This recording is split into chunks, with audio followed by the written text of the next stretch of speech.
رہ گئے۔ پروفیسر واصف علی واصف کہتے ہیں غریب ہے وہ انسان جو کما کے مر گیا۔ سمجھ رہے آپ؟ غریب ہے وہ انسان جو کما کے مر گیا۔ اپنی دولت کا صحیح استعمال کرو، جا کے حضور کا دربار دیکھ لو یار۔ ہاں انتظار کرتی ہے مدینے کی گلیاں حضور کے غلاموں سے۔ پیسے آ جائیں تو پھر بغداد شریف بھی جاؤ انشاءاللہ۔ دل سے بولو انشاءاللہ۔ سرکار غوث اعظم کے خلیفہ خواجہ ابو طلحہ بغدادی، ان کے خلیفہ صوفی اسداللہ شاہ بغدادی فرماتے ہیں ایسا نہیں ہے۔ غوث پاک فرماتے ہیں ایسا ہے وہ یہ۔ غوث پاک فرماتے ہیں ایسا نہیں ہے کہ لوگ مجھ سے ملنے کے لیے تڑپتے ہیں، میں بھی اپنے غلاموں سے ملنے کے لیے تڑپتا ہوں۔ ہاں سارے پیسے تو اپنے گھر میں لگا دیے بھائی، حضور کے دربار میں جاؤ یار۔ ہاں بات ہے کہ جیسے میرے حضور ہے ویسا میرے آقا صلی اللہ علیہ وسلم نکلے مکے شریف سے۔ کہاں سے؟ زور سے بولو، باتیں سمجھ میں آ رہی ہیں؟ کہاں سے نکلے؟ مکے شریف سے۔ حضور نکلے مکے شریف سے جانے کے لیے مدینے شریف۔ جب مدینے شریف کے قریب پہنچے، مان کچھ کوس باقی رہ گئے تھے، کچھ کوس باقی رہ گئے تھے۔ جب حضور قریب پہنچنے تو حضور نے قیام فرمایا، رک گئے، ٹھہر گئے، اور صدیق اکبر سے حضور نے فرمایا کہ اے صدیق وہ سامنے والے گھر پہ دروازے پہ جا کے دستک دو، اندر سے جو نکلے اس سے کہنا کچھ کھانا وغیرہ ہو تو دے دو۔ سن لے بس، دیکھیں اندر سے جو نکلے اس سے کہنا کچھ کھانا وغیرہ ہو تو دے دو۔ میرے آقا کے بھیجنے پر ابوبکر صدیق تشریف لے گئے، دروازے پہ جا کے صابر بھائی دستک دی تو اندر سے ایک عورت نکل کے آ گئی۔ جب اس نے ابوبکر صدیق کو دیکھا تو خوش ہو گئی، کیسا صادق چہرہ ہے، کیسا امین چہرہ ہے، بہت خوش ہو گئی۔ آپ نے فرمایا کہ بہن تیرے گھر میں کچھ کھانے کو ہے؟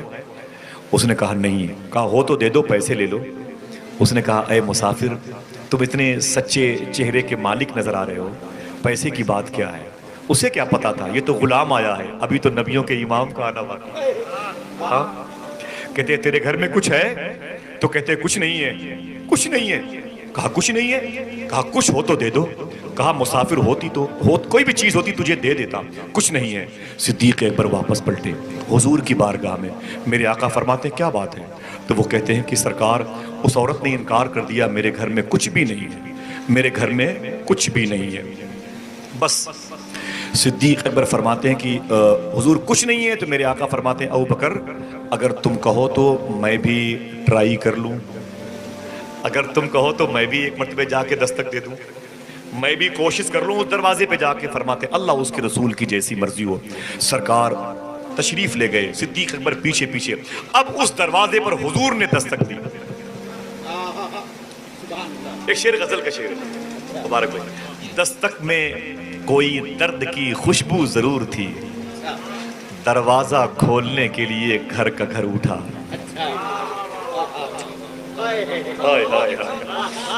دستک میں کوئی درد سی خوشبو ضرور تھی، دروازہ کھولنے کے لیے گھر کا گھر اٹھا۔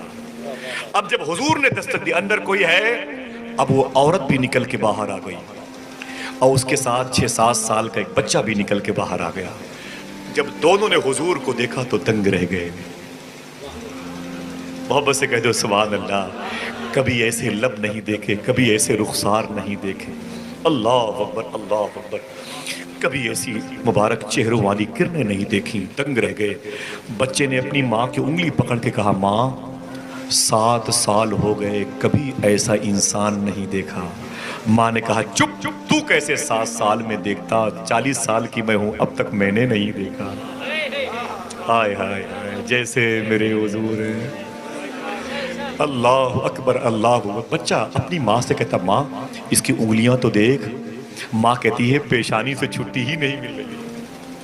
بیٹا کہتا ہے اس کے قدم ناز کی مبارک لے دیکھ، میری ماں یہ کیسا حسین انسان ہے، کس خاندان میں یہ پیدا ہوا ہے۔ میرے آقا خاموش کھڑے ہیں تو کائنات کی نبض رکی ہوئی ہے۔ اور جب حضور نے گویائی، قوت گویائی ظاہر کی، حضور نے اپنی زبان مبارک کھولی تو وہ بچہ کہتا ہے پورا گھر میرا مہکنے لگا۔ ایک آپ کی بیٹی کی سسرال میں تعریف کوئی کر دے تو پورا مائکہ خوش ہو جاتا ہے، یار اس کی تعریف ہو رہی ہے جس کی تعریف پر خدا خوش ہو جاتا ہے۔ جیسے میرے حضور ہے ویسا۔ ماں بیٹے حضور کو دیکھ رہے تھے اور دنگ تھے، اللہ اکبر، دنگ تھے۔ حضور مسکرائے، حضور نے فرمایا کہ اے بہن تیرے گھر میں کچھ کھانے کو ہے؟ جیسے حضور نے یہ جملہ ارشاد فرمایا ڈاکٹر صاحب، ویسے پوری جھوپڑی اس کی مہک گئی۔ حضور کی زبان سے جملے نکلے، پورا گھر مہک گیا۔ اب سنیں آپ، شیخ عبدالعزیز دباغ رحمت اللہ تعالیٰ علیہ پڑھے لکھے بزرگ نہیں تھے، کسی مدرسے کے قریب سے نہیں گزرے، لوور کی تعلیم بھی حاصل نہیں کی، آمد نامہ اور منہاج العربیہ سے ملاقات تک نہیں کی، منطق اور فلسفے سے بغل گیر کبھی نہیں ہوئے، کبھی کسی ادارے کے قریب سے بھی گزرے نہیں، لیکن شیخ عبدالعزیز دباغ کی خصوصیت یہ تھی، دنیا کے بڑے بڑے محدثین ان کے قریب آتے تھے۔ آسان بتا دو، کہتے تھے حضور ایک حدیث شریف میں پڑھنا چاہتا ہوں، تو وہ کہتے پڑھو۔ جب وہ حدیث شریف لوگ پڑھتے تو پوچھتے تھے شیخ عبدالعزیز دباغ سے، اب بتائیں کہ یہ حدیث شریف اصلی ہے کہ نقلی ہے؟ امی بزرگ تھے، پڑھے لکھے نہیں تھے۔ شیخ عبدالعزیز دباغ ایسے بیٹھتے، سامنے والا حضور کی حدیث شریف پڑھتا اور آپ فرماتے خوش ہو جا، مبارک ہو، یہ حدیث شریف حضور نے بیان فرمائی۔ بہت غور سنیں، پھر کوئی کہتا حضور ایک حدیث شریف اور ہے، اسے بھی پڑھو۔ جب اسے پڑھتا آپ فرماتے توبہ کرو، یہ حضور نے نہیں فرمایا، یہ حدیث شریف اصلی نہیں ہے، ڈپلیکیٹ ہے، بعد میں گڑھی گئی ہے، اسے ذہن سے نکال دو۔ کسی نے پوچھا شیخ عبدالعزیز دباغ تم پتہ کیسے کرتے ہو کہ یہ حدیث شریف حضور نے بیان کی ہے اور یہ بات حضور نے بیان نہیں کی ہے؟ تو شیخ عبدالعزیز دباغ رو کے بولے خدا کی قسم، جو حدیث شریف حضور بیان کرتے ہیں جب وہ کوئی اپنی زبان سے ادا کرتا ہے تو حرف مہکنے لگتے ہیں۔ اللہ اللہ اللہ، یوں مسکرائے جان سی کلیوں میں پڑ گئی، یوں لب کشا ہوئے کہ گلستہ بنا دیا۔ یار پتا تو کرو یار، حضور کی جب آواز اتنی مہکدار ہے، خوشبودار ہے، تو ذات کتنی مہکتی ہوگی یار۔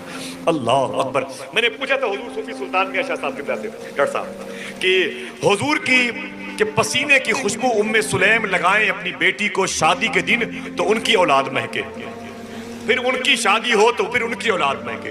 مورخین رائٹرز کہتے ہیں، مصنفین کہتے ہیں کہ وہ جو خوشبو حضور کے پسینے کی ام سلیم نے لگا کے اپنی بیٹی کو رخصت کیا تھا شادی کے دن، اس خوشبو کا اثر تھا کہ 7 نسلیں مہکتی تھیں۔ نسلیں سمجھتے نا بھائی؟ ہاں شکریہ، 7 نسلیں مہکتی تھی۔ میں نے کہا حضور فرماتے ہیں مجھے خوشبو بہت پسند ہے، مبارک بھائی سنیں آپ، حضور فرماتے ہیں مجھے خوشبو بہت پسند ہے، اور حضور کی خوشبو 7 نسلوں کو مہکا رہی ہے، تو حضور کو کون سی خوشبو پسند تھی؟ سوال قائم ہوا کہ نہیں؟ حضور کے پسینے کی خوشبو 7 نسلوں کو مہکا رہی ہے، یعنی 350 سال تک کم و بیش لوگ ایک مرتبہ لگاتے ہیں تو 350 سال تک ان کی اولادوں کی اولادوں سے مہک آتی ہے۔ میں نے کہا جب حضور کا پسینہ خود اتنا مہکتا ہے تو حضور کون سی خوشبو؟ یہ ام سلمہ لگاتے تھے، یہ مجموعہ لگاتے تھے، یہ بخور لگاتے تھے، عود کی خوشبو تھی، کائے کی خوشبو پسند تھی حضور کو؟ تو صوفی سلطان فرماتے ہیں تم دھوکے میں ہو، حضور کو اخلاق کی خوشبو پسند تھی۔ کیا بات کہی، سبحان اللہ، حضور کو اخلاق کی خوشبو پسند تھی۔ یار یہ چیز کب ہمارے پاس آئے گی؟ 2-3 منٹ میں گفتگو تمام۔ سمجھے میری بات کو؟ اپنی حضور کے آنے کا مقصد جو ہے وہ سمجھو پہلے، وہ ایک ٹاپک ہے لگے، بس مجھے اسی ارد گرد رہ کے 2-4 منٹ باتیں کریں، سب اجازت دیجیے۔ میں بات تو حضور کی پاکیزہ چہرے نور کے حوالے سے کر رہا تھا اور آپ نعرہ لگا رہے تھے۔ نعرہ کیا لگا تھا آپ کا؟ ایک دوسرے سے پوچھ کے بتائیں، جیسے میرے حضور ہیں ویسا کوئی نہیں۔ بچہ حضور کو دیکھتا، ماں حضور کو دیکھتی۔ میرے آقا فرماتے ہیں اے بہن تیرے گھر میں کچھ کھانے کو ہے؟ مبارک بھائی دیکھیں، بڑی پیاری بات، مجھے بہت پسند ہے۔ اے بہن تیرے گھر میں کچھ کھانے کو ہے؟ تو بیٹے دیکھو، آواز نہیں، حضور کی بات کرتا ہوں، بیٹے خاموش۔ بہن تیرے گھر میں کچھ کھانے کو ہے؟ تو اس عورت نے کہا کہ معافی چاہتی ہوں مسافر، میرے گھر میں کچھ بھی نہیں ہے۔ میرے آقا فرماتے ہو تو دے دو۔ اس نے کہا کہ آپ پر تو جان وارنے کا دل کہتا ہے، پورا گھر قربان کرنے کا دل کہتا ہے، آپ اتنے حسین ہیں۔ جب صدیق اکبر نے حضور کو دیکھا تو کیا قربان نہیں کیا تھا اپنا گھر؟ علامہ حسن بریلوی فرماتے ہیں لٹایا راہ حق میں گھر کئی بار اس محبت سے کہ لٹ لٹ کر حسن گھر بن گیا صدیق اکبر کا۔ حضور آپ پر تو دل وارنے کا کہتا ہے، آپ کہہ رہے ہیں کچھ ہو تو دے دیجئے۔ حضور معافی چاہتی ہوں، میرے گھر میں کچھ نہیں ہے۔ تکلیف تو نہیں ہو رہی بھائی آپ کو؟ بس سن لیں آخری بات ہے۔ اس عورت نے کہا کہ حضور آپ پر تو جان دینے کا دل کہتا ہے، کھانے کی اوقات کیا ہے؟ میں معافی چاہتی ہوں، میرے گھر میں کچھ نہیں ہے۔ میرے آقا فرماتے ہیں بھوک لگی ہے میرے بھائی صدیق کو، مجھے بھی ہو تو کچھ دے دو۔ اس نے کہا کچھ بھی نہیں ہے۔ بچے نے کہا امی یہ کیا مانگ رہے ہیں؟ ماں نے کہا بیٹے یہ کھانا مانگ رہے ہیں۔ بچے نے ماں سے لپٹ کے کہا امی میرے حصے کا بھی انہیں دے دو۔ کہا میری ماں میرے حصے کا بھی کھانا انہیں دے دو، پوری زندگی کبھی آپ سے کھانا نہیں مانگوں گی۔ میرے ماں میری تقدیر والے رزق کو بھی اس ذات کے حوالے کر دو۔ اے میری ماں ایسا مسافر پھر دوبارہ پتہ نہیں آئے کہ نہ آئے۔ ماں نے کہا نہ بیٹے کچھ بھی نہیں گھر میں۔ حضور نے دائیں بائیں دیکھا، حضور نے دائیں بائیں دیکھا۔ علامہ اعظمی صاحب بھی اس کو بیان فرماتے ہیں، بڑے بڑے رائٹرز فرماتے ہیں حضور نے دائیں بائیں دیکھا، ایک بالکل مریل، بالکل موت کے منہ میں جانے والی ایک مردہ جیسی بکری ایک کھوٹی میں بندھی ہوئی کھڑی تھی۔ اس کی سینگ دھسی ہوئی تھی، آنکھیں بھی اس کی بالکل گڈے جیسی تھیں، پیٹ چپکا ہوا تھا، پیر اس کے بالکل کمزور تھے، اب اور تب کی مہمان تھی وہ بکری۔ امام اعظم ابو حنیفہ کے قول کے مطابق بکرے اور بکریوں کی جو عمر ہوتی ہے وہ 8 9 10 11 12 13 14 سال کے میں مر جاتی ہیں۔ بقیہ رب چاہے تو 1000 سال زندہ رکھے، ورنہ بکرے اور بکریوں کی جو عموماً ہمارے یہاں ہے نا ان کی عمر زیادہ نہیں ہوتی ہے، یہ 13 14 15 سال میں مر جاتی ہیں۔ سمجھ گئے میری بات؟ یہ سائنسی اعتبار سے بھی ہے، یہ قدرتی طور پر جو معاملات ہیں اللہ چاہے تو انہیں قیامت تک زندہ رکھے۔ تو حضور فرماتے ہیں کہ یہ بکری کس کی ہے؟ اس نے کہا ہے تو میری۔ میرے آقا فرماتے ہیں اے بہن اگر تم اجازت دو تو اس کا دودھ میں دولوں۔ مختار دو عالم ہیں جو چاہیں جسے لکھ دیں، ہے کون دو عالم میں روکے جو قلم ان کا؟ فرماتے ہیں کہ اگر اجازت دو تو اس کا دودھ دولوں۔ تو اس نے کہا کہ اے مسافر یہ دودھ نہیں دیتی ہے۔ میرے آقا فرماتے ہیں تیرے کہنے سے نہیں دیتی ہے، میرے کہنے سے چاند دو ٹکڑے ہو جاتا ہے، میرے کہنے سے ڈوبا ہوا سورج پلٹ آتا ہے۔ نانا یہ دودھ نہیں دیتی۔ میرے آقا فرماتے ہیں میرے کہنے سے دے گی۔ اس نے کہا حضور یہ دیتی دودھ نہیں ہے، اب تو یہ مرنے کی انتظار میں ہم لوگ ہیں، اس کو دفن کرنے کی انتظار میں، کافی دن سے اس سے محبت ہے اس لیے ہے تو بس، ورنہ اب تک تو اسے جنگل میں جانوروں کے حوالے کر دیتی ہوں۔ حضور فرماتے ہیں اجازت دو میں اس کا دودھ دولوں۔ اس نے کہا جیسی مرضی آپ کی۔ میرے آقا فرماتے ہیں برتن لاؤ۔